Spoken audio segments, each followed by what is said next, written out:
Good evening, and welcome to the Table on Air, your primary source for learning about what's new, what's happening, and what's what in Black LGBTQ culture.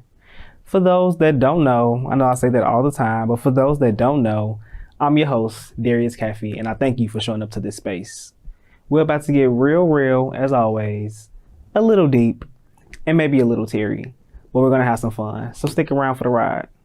We have a very special guest joining us today from the creative arts scene for all the art people out there. But for now, here's the latest and greatest in this week's Black Report.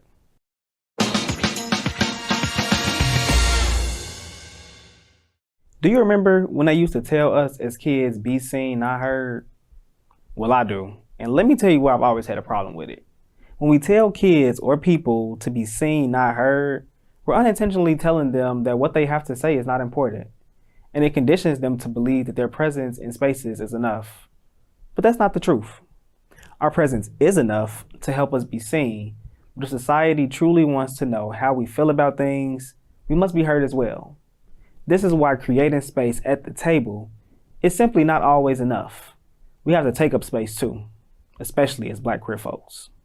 When we create more opportunities for the Black LGBTQIA plus community to not only be seen but also heard, we create more opportunities for diverse voices to join us at the table.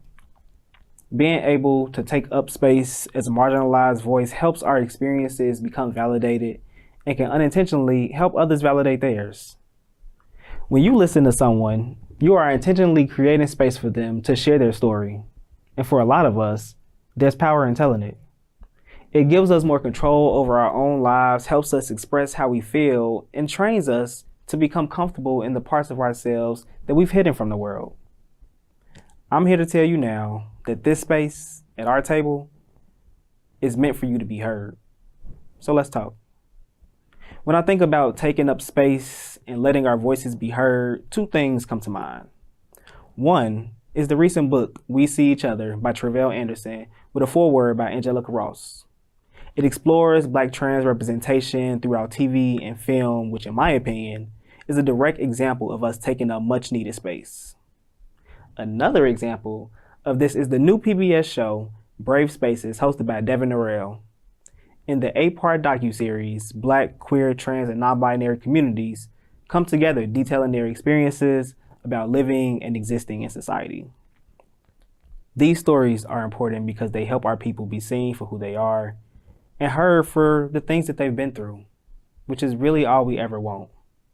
I commend these two change makers for continuing to take up space in a world that has historically tried to deny them, and I thank them for their courage. So, for you two, I know you're on your own journey of learning how to take up space.